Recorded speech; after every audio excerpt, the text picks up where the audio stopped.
Hey, welcome back to my channel. First, do me a favor and subscribe. Thank you. Let's get to 1000 subscribers.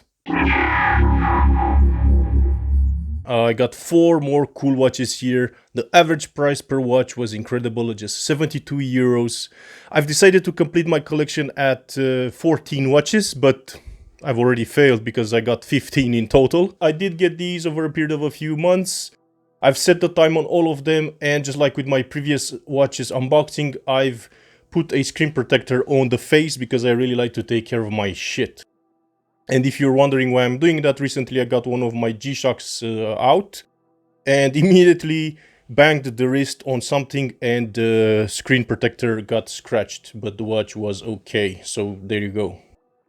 So I'm going to pan the camera down and show you these in natural light and start with this SGW-100-1 VCF. I got this new from Amazon. It took them more than 2 weeks to send it, and it's not the first time I have problems with Amazon. But in the end the situation was resolved to my advantage.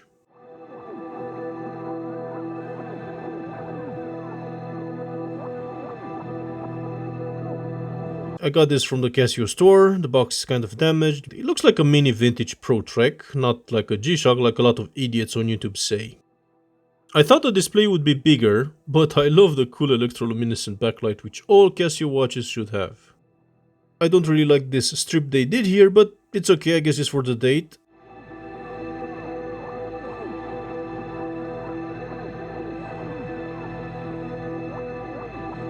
And check out this stand. Casio should really put one in every box. Anyway, this has a lot of functions for a really great price.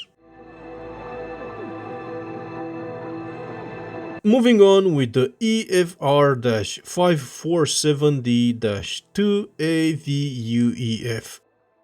A big, nice, heavy edifice with extremely nice illumination and beautiful symmetry inside a sick navy dial. Come on.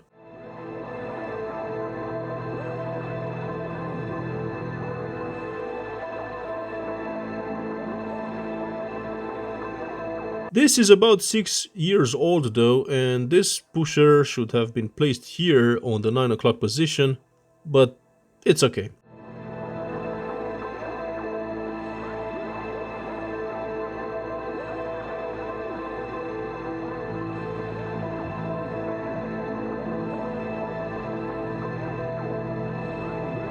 I really wanted a white watch, and when I found this Pro Trek PRG-300-7ER for a really good price, I had to buy it.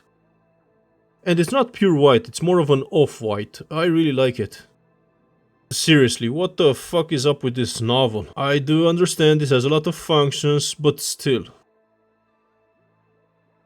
Check out this wooden box, a nice gesture from Casio. At least they do something different. Is this wood or pressed cardboard?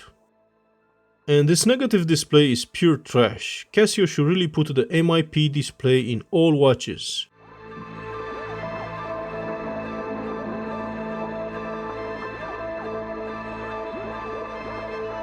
But this has auto light, which is cool. I did put the screen protector towards the bottom. I'm sure the auto illumination sensor is right here.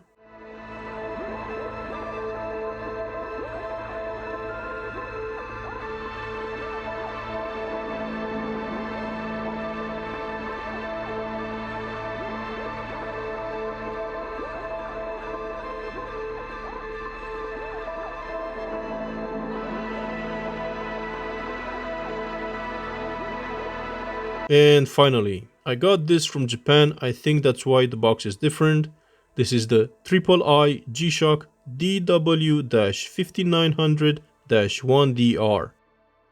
I absolutely love this. No doubt my new favorite object I own.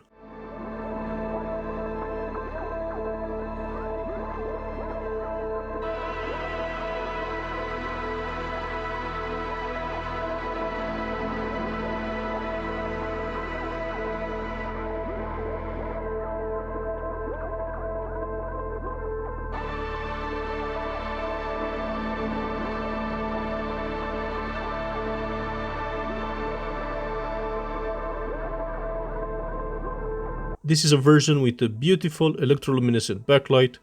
Like I said, all Casio watches should have it. But why not do this whole face a solar panel? if they made it so chunky, or at least glow in the dark. One of the things I hate about Casio is the fact they try to milk that G-Shock squared shape, and recently they've started milking the Casio too. Originally, when this was released, it was round. Anyway, I still love it, man. And I'm thinking about getting more colorways of this. But anyway, my collection is now complete. Just like with my sneaker collection, there's a lot of variety, and I absolutely love my watches collection. But let me know which one of these four do you like. Let me know if you have any questions. I will do a future video with my whole watches collection, tell you about the things I like and I don't like about these, and maybe Casio in general. That's about it. Thank you for watching. I'm sorry.